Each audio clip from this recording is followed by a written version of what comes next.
இவன் என் friend madam, ரொம்ப நல்லவன். யாரும் உண்மையா காதலிச்சு சேர்ந்துடக்கூடாதுன்னு குறியா இருப்பான். குறிப்பா நான். ஓ, அப்ப சிஸ்டர் என்ன சொன்னது? அது இவனுக்கு. இவன் சைட் அடிக்க என்ன சகோதரன் ஆக்கிட்டானே. நாங்க செஞ்சது சரியா இல்ல தப்பா?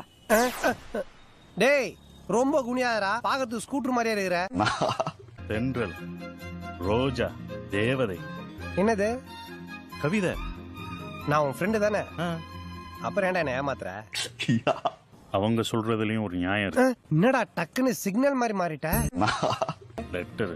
ட்விட்டர்ல லவ் பண்ணிட்டு இருக்கானுங்க, இப்ப போய் லெட்டர். ஏன் ஓலையில எழுதி சந்தைக்கு போய் புறா வாங்கிட்டு வந்து காலில் கட்டி அனுப்ப வேண்டியதானே?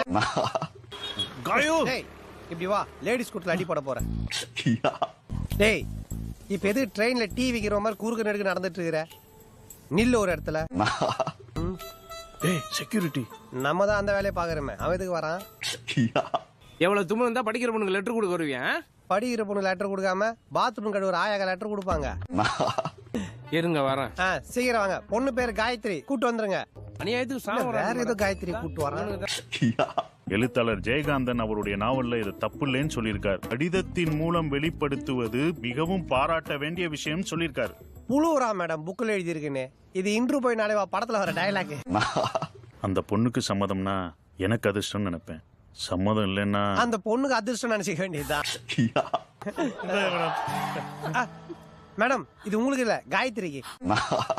நான் படிக்கிற காலத்துல ப்ரொஃபசருக்கே லெட்டர் கொடுத்தவ. அந்த ப்ரொஃபசர் உங்க லவ் லெட்டர் ஏத்துக்கிட்டாரா மேடம்? ஏன் இல்ல, காதலுக்கு வயசு இல்லைன்னு ஜெயகாந்தன் சொல்லியிருக்காரு. 3 இடியட்ஸ்னு நான் படத்தை சொல்லல, உங்களை தான் சொன்னேன். 2 idiots இங்க இருக்கும், தேர்ட் இடியட் யாரு? அந்த ப்ரொஃபசர். ஏலா முன்னாடியே தெரியணுமா? பின்னாடி தெரியும். பேண்ட் கிழிஞ்சிருக்கா?